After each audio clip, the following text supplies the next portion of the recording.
Shalom semuanya.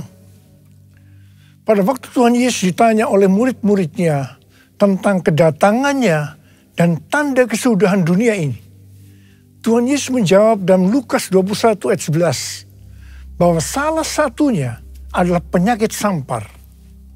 Sampar dapat diartikan sebagai pandemi. Jadi COVID-19 ini adalah salah satu tanda dari kedatangan Tuhan Yesus kembali dan tanda kesudahan dunia ini. Selain itu, Tuhan Yesus menjawab dari Matius 24 ayat 14 yang berkata, dan Injil kerajaan ini akan diberitakan di seluruh dunia menjadi kesaksian bagi semua bangsa. Sesudah itu barulah tiba kesudahannya. Tuhan Yesus pasti datang kembali. Yang percaya katakan amin.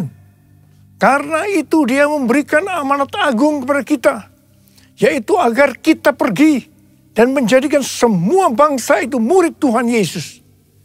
Hal ini juga berarti agar terjadi penuaian jiwa besar-besaran sebelum Tuhan Yesus datang kembali. Sekarang kita akan melihat bagaimana proses untuk menyelesaikan amanat agung atau proses penuaian jiwa yang terbesar dan yang terakhir sebelum Tuhan Yesus datang kembali. Untuk menyelesaikan amanat agung tidak bisa dengan kekuatan sendiri. Karena itu pesan terakhir Tuhan Yesus sebelum naik ke sorga kepada murid-muridnya, yang juga berarti kepada kita semua. Dalam Kisah Para Rasul 1:8, tetapi kamu akan menerima kuasa kalau Roh Kudus turun ke atas kamu. Dan kamu akan menjadi saksiku di Yerusalem dan di seluruh Yudea dan Samaria dan sampai ke ujung bumi. Jadi untuk menyelesaikan amanat agung, kita harus menerima kuasa dari Roh Kudus yang turun ke atas kita. Setelah itu dengan disaksikan para muridnya, Tuhan Yesus naik ke sorga. Setelah Tuhan Yesus naik ke sorga, 120 murid Tuhan Yesus berkumpul di kamar loteng Yerusalem. Mereka melakukan ini karena Tuhan Yesus memerintahkan agar mereka tidak meninggalkan kota Yerusalem sebelum diperlengkapi dengan kekuasaan dari tempat tinggi. Tuhan Yesus berkata, sebab Yohanes membaptis dengan air, tetapi tidak lama lagi kamu akan dibaptis dengan Roh Kudus. Apa yang dilakukan 120 murid di kamar loteng? Alkitab berkata bahwa mereka semua bertekun dengan sehati dalam doa bersama-sama. Artinya mereka berdoa, memuji dan menyembah Tuhan dalam unity siang dan malam. Ini adalah prinsip restorasi Pondok Daud. Ini adalah prinsip menara doa. Setelah 10 hari mereka melakukan hal itu, maka pada hari raya Pentakosta, tiba-tiba turunlah dari langit suatu bunyi seperti tiupan angin keras yang memenuhi seluruh rumah di mana mereka duduk. Dan tampaklah lidah-lidah seperti nyala api yang bertebaran dan hinggap kepada mereka masing-masing. Maka penuhlah mereka dengan Roh Kudus. Lalu mereka mulai berkata-kata dalam bahasa-bahasa lain seperti yang diberikan oleh Roh itu kepada mereka untuk mengatakannya. Itu adalah bahasa roh. Jadi tanda awal orang yang dibaptis dengan Roh Kudus adalah mereka akan berbahasa roh. Apa yang terjadi setelah murid-murid Tuhan Yesus dipenuhi dengan Roh Kudus? Hal yang pertama, Petrus berkhotbah sekitar 5 menit. Dan kira-kira 3.000 orang bertobat dan dibaptis. Wow. Petrus berkhotbah dengan kuasa Roh Kudus. Pada zaman itu, populasi penduduk dunia sekitar 255 juta orang. Sekarang penduduk dunia sekitar 7,8 miliar. Jadi 3.000 orang yang bertobat dan dibaptis pada waktu itu setara dengan sekitar 91.000 orang pada saat ini. Saya percaya hal ini juga bisa terjadi saat ini. Hal yang kedua, setelah murid-murid Tuhan Yesus dipenuhi dengan Roh Kudus, mereka dipakai untuk menyatakan tanda-tanda dan mujizat sehingga banyak orang yang bertobat. Petrus dan Yohanes menyembuhkan orang lumpuh sejak lahir. Bayangan Petrus bisa menyembuhkan orang sakit. Sapu tangan atau kain yang pernah dipakai Paulus jika diletakkan pada orang sakit atau dirasuk setan, maka orang itu akan sembuh. Dalam Markus 16 ayat 15 dan 18, Tuhan Yesus berkata bahwa kalau kita pergi untuk memberitakan Injil, maka tanda-tanda dan mujizat akan menyertai kita. Sejak tahun 2006, saya diperintahkan oleh Tuhan untuk mengadakan kebaktian kesembuhan ilahi. Selama 13 tahun, saya sudah mengadakan 318 kali kebaktian kesembuhan ilahi. Setiap kali saya berkhotbah, pasti saya memberitakan Injil. Tanda-tanda dan mujizat terjadi. Saya diizinkan Tuhan untuk melihat dan mengalami mujizat seperti yang dilakukan oleh Tuhan Yesus 2000 tahun yang lalu. Hal yang ketiga, setelah murid-murid Tuhan Yesus dipenuhi dengan Roh Kudus, maka cara hidup mereka berubah. Sehingga banyak orang yang bertobat. Yang pertama, mereka bertekun dalam pengajaran rasul-rasul dan dalam persekutuan. Ini bisa diartikan mereka suka membaca Alkitab. Mazmur 119 ayat 105 berkata, "Firman-Mu adalah pelita bagi kakiku dan terang bagi jalanku." Kalau kita suka membaca Alkitab, itu akan menuntun jalan hidup kita. Hidup benar sesuai dengan firman Tuhan. Kita akan menjadi orang yang berintegritas. Dan itu akan membuat orang lain bertobat. Yang kedua, perubahan cara hidup yang membuat banyak orang bertobat adalah mereka selalu berkumpul, memecahkan roti dan berdoa. Ini bisa dikatakan mereka hidup dalam unity dan suka berdoa. Hari-hari ini saya melihat melalui menara doa bahwa ada doa, pujian, dan penyembahan dalam unity siang dan malam. Saya melihat melalui Third Pentecost Azusa Street Prayer Tower, ada doa yang bertalu-talu untuk pencurahan Roh Kudus yang dahsyat melalui Pentakosta ketiga. Saya percaya kalau Tuhan sudah berikan kepada kita beban untuk berdoa seperti ini, maka ini merupakan tanda bahwa Pentakosta ketiga yang dahsyat akan turun dan akan terjadi penuhan jiwa yang terbesar dan yang terakhir sebelum Tuhan Yesus datang kembali. Saya juga percaya Pentakosta ketiga akan membangkitkan generasi Yeremia, yaitu anak-anak muda yang dipenuhi Roh Kudus, cinta mati-matian kepada Tuhan Yesus, tidak kompromi terhadap dosa, dan akan memenangkan banyak jiwa. Yang ketiga, perubahan cara hidup jemaat yang membuat banyak orang bertobat, yaitu karena mereka suka memberi. Sehingga tidak ada yang berkekurangan.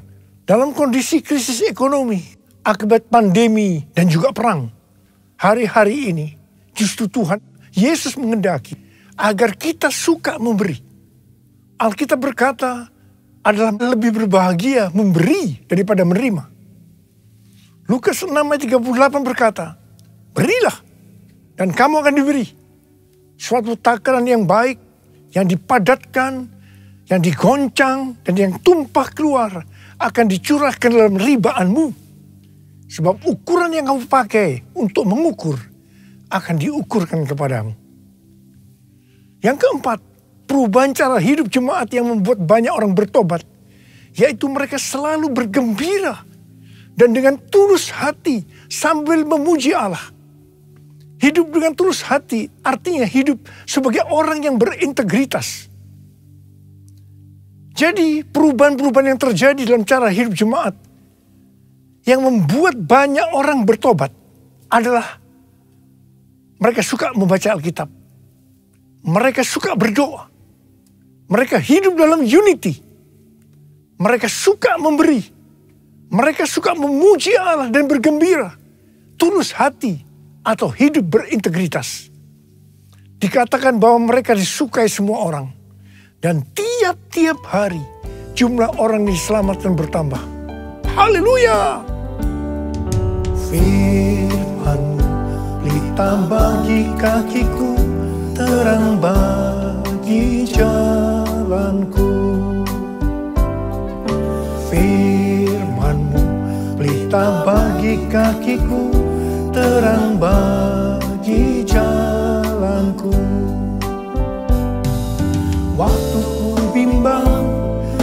hilang jalanku, tetaplah kau di sisiku.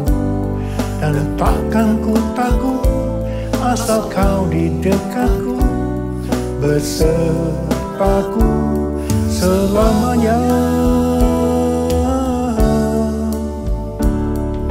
Firman pelita bagi kakiku, terang bagi jalanku, terang bagi jalanku, terang bagi jalanku.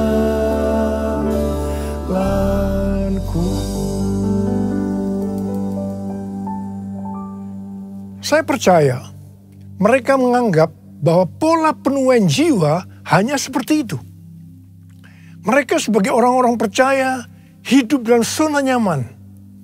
Mereka biasa berkumpul dalam unity sambil membaca Alkitab, berdoa dan memuji Tuhan dengan sukacita.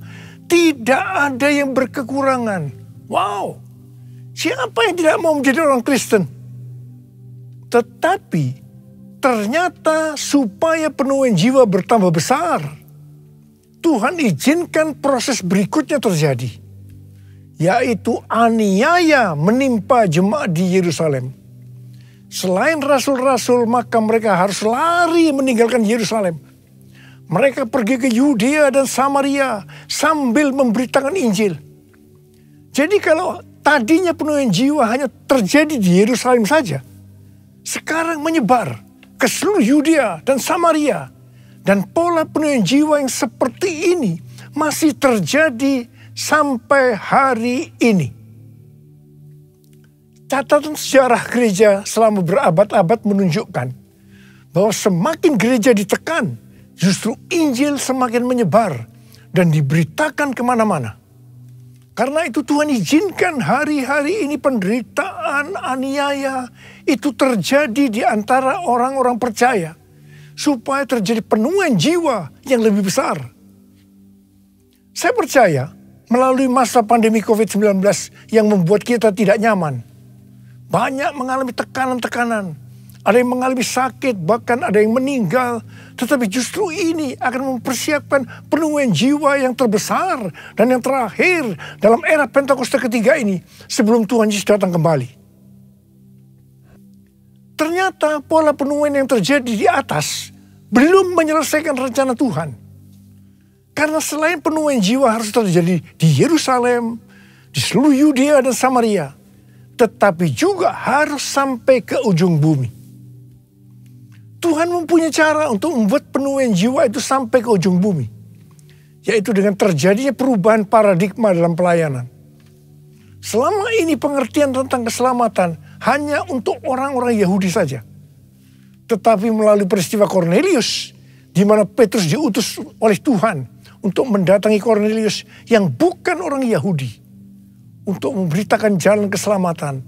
Akhirnya mereka mengerti bahwa ternyata keselamatan bukan hanya untuk orang-orang Yahudi saja, tetapi untuk semua bangsa. Dan ini mengakibatkan terjadinya penuaian jiwa besar-besaran. Haleluya! Jadi mereka tidak hanya mengabarkan Injil di Yerusalem, Yudea dan Samaria saja.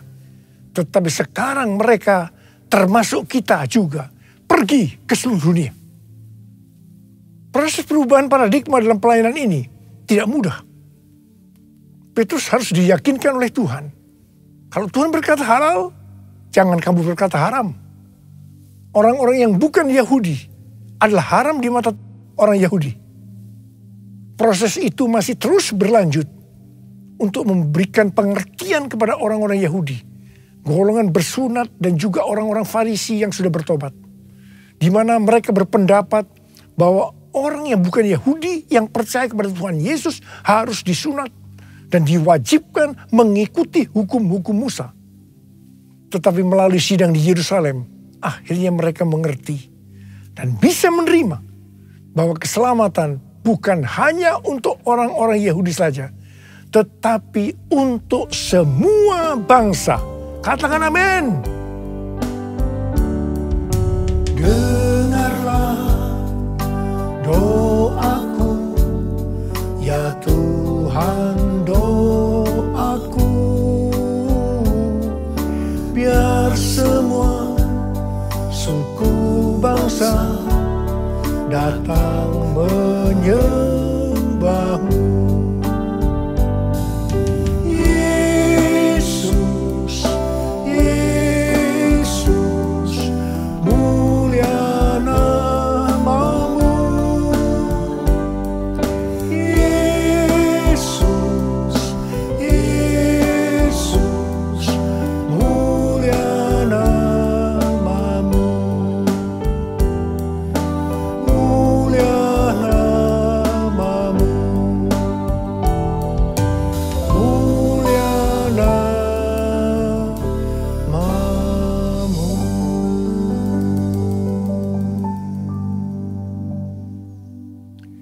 Tema untuk tahun 2022 adalah tahun paradigma yang baru. Di sini Tuhan mengingatkan bahwa untuk menyelesaikan amanat agung, kita akan dituntun oleh Roh Kudus untuk menggunakan paradigma yang baru atau cara-cara yang baru.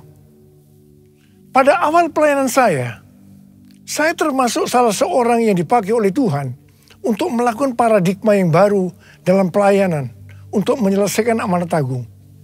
Sebagai contoh, dalam hal membuka gereja baru, dalam hal cara ibadah dengan doa, pujian, dan penyembahan, dalam hal tempat ibadah yang dilakukan bukan di gedung gereja, dan lain-lainnya.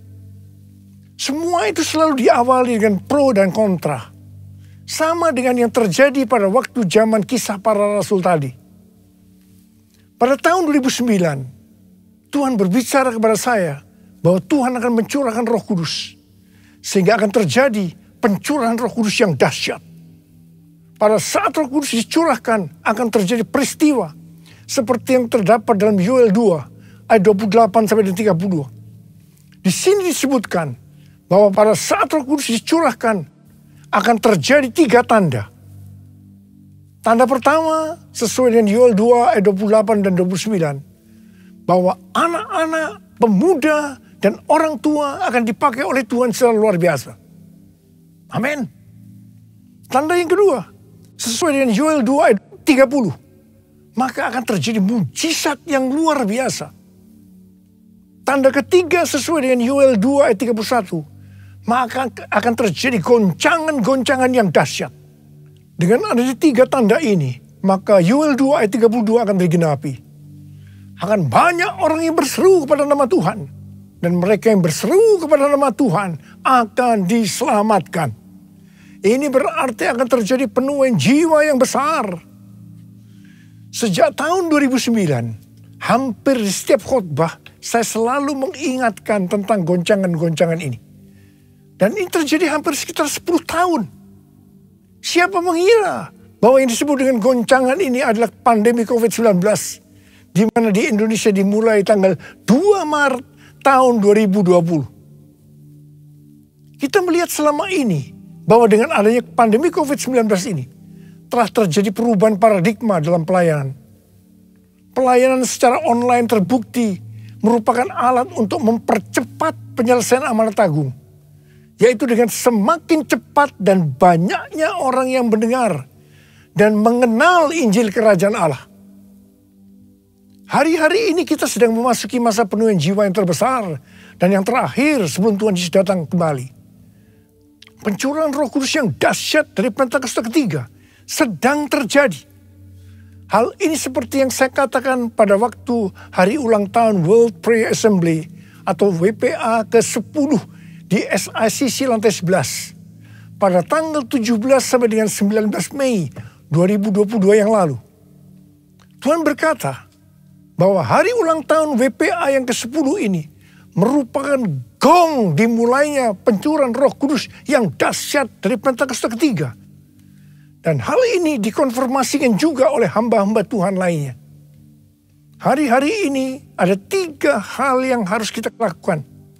Hal yang pertama, kita harus terus memperkatakan perkataan Tuhan Yesus dalam Markus 4 ayat 29 yang Tuhan berikan kepada saya pada waktu saya berulang tahun, yaitu bahwa musim menuai sudah tiba.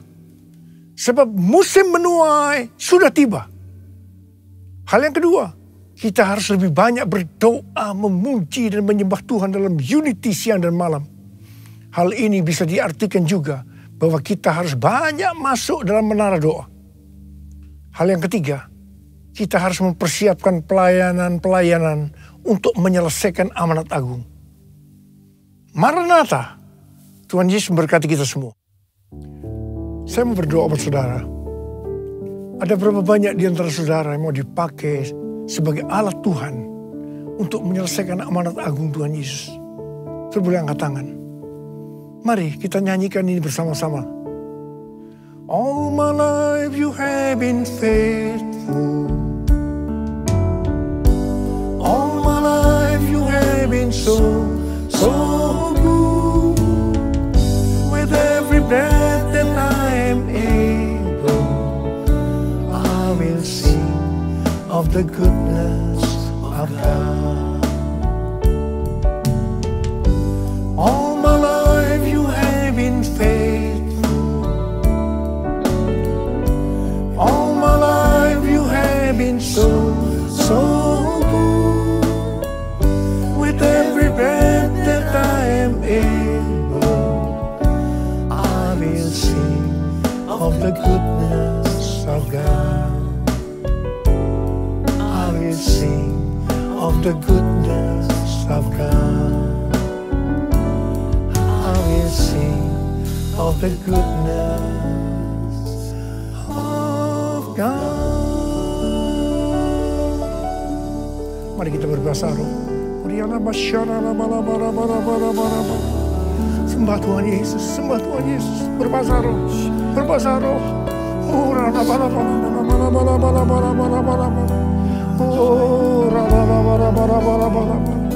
Tuhan, ya Tuhan, ya Tuhan, ya Tuhan, curahkan pengurapan-Mu buat kami semua Tuhan. Anak-anak-Mu sedang mengangkat tangan, mereka siap berkata kepada Tuhan, kami siap Tuhan, kami siap dipakai oleh Tuhan menjadi alat untuk menyelesaikan amanat agung Tuhan Yesus. Terima pengurapan Tuhan saja. Terima, terima, terima, terima, terima, terima, terima, terima, terima, terima. Dalam nama Yesus. Amin.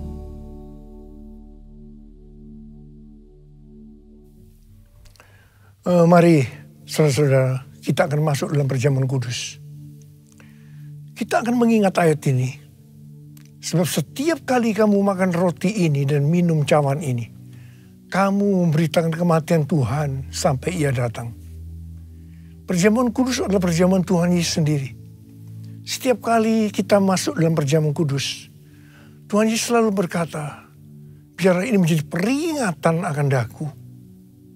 Karena itu mari, arahkan hati kita kepada kebaikan Tuhan. Kita akan mengingat kebaikan Tuhan. Mari, tundukkan kepala. Bapa, siapakah kami sebelum kami mengenal Engkau? Kami semua orang berdosa. Upah dosa adalah maut, mati. Tapi Engkau yang tidak berdosa telah dijadikan dosa oleh karena kami. Engkau harus turun dari surga mulia. Mati ganti kami dengan penderitaan yang luar biasa. Sungguh kalau kami pikirkan ya Aba, betapa baiknya Engkau itu. Kau jadikan kami sebagai anak-anak-Mu.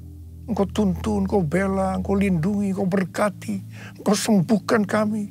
Engkau juga mengajar kami, menghajar kami. Kalau kami hidup tidak benar di hadapan-Mu ya Tuhan. Itu Engkau ya Aba. Itu Engkau ya Aba. Saudara, Tuhan akan memberkati kita semua melalui perjamuan kudus. Tapi Tuhan mau kita makan dan minum dengan cara yang benar. Karena itu masing-masing sekarang introspeksi. Lihat keadaan diri masing-masing. Jangan menyimpan dosa. Kalau ada dosa yang Tuhan ingatkan, kita langsung minta ampun. Minta ampun pada Tuhan. Minta ampun. Ampuni saya Tuhan. Ampuni saya Tuhan. Ampuni, ampuni, ampuni saya Tuhan. Kau lihat anak-anak-Mu Tuhan yang sedang minta ampun kepadamu. Bapa, ampuni kami. Ampuni. layakkan kami untuk masuk dalam perjamuan kudus. Berkati kami, berkati anak-anak-Mu Tuhan. Makasih, kami akan masuk dalam perjamuan kudus dengan hati yang penuh ucapan syukur. Dalam nama Yesus kami berdoa. Amin. Mari, sekarang angkat roti di tangan kanan kita tinggi-tinggi. Sebab apa yang telah kuteruskan kepadamu telah aku terima dari Tuhan.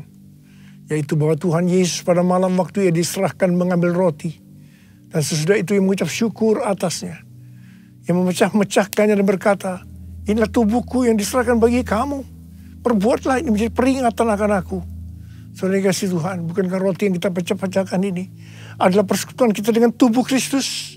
Mari kita makan dalam nama Yesus.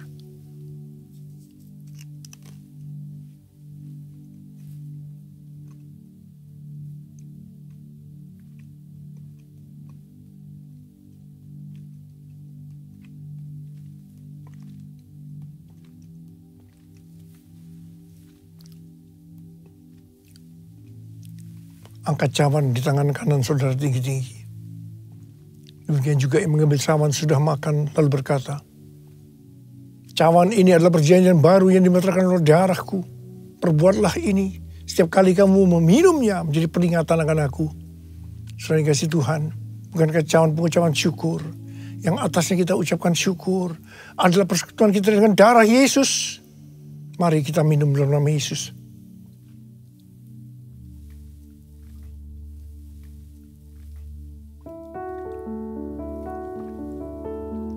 Mari ucapan syukur dan terima kasih dengan suara, jangan diam.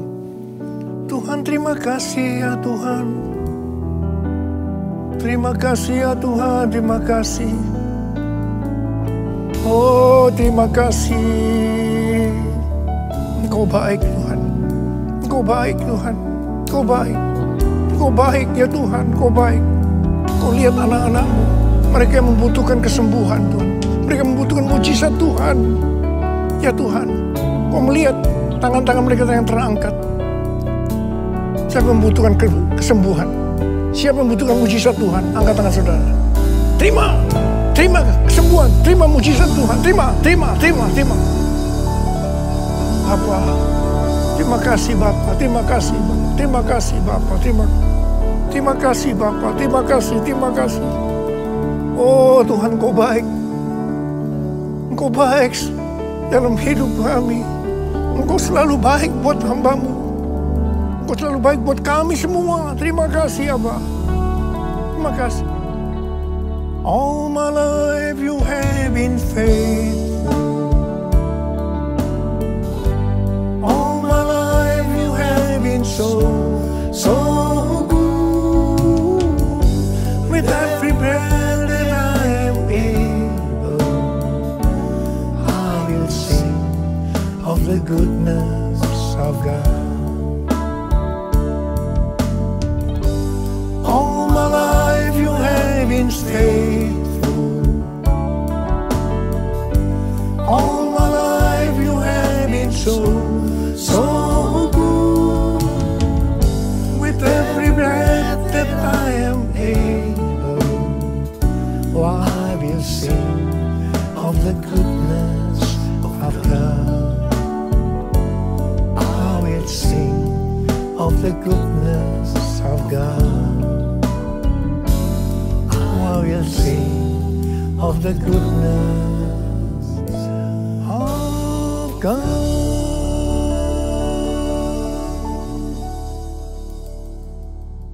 Sekarang terimalah berkat Tuhan. Kasih karunia berlimpah-limpah daripada Allah Bapa dalam Anak yang tunggal Yesus Kristus.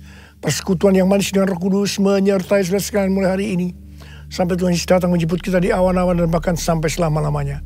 Yang percaya bersama-sama katakan, Amin.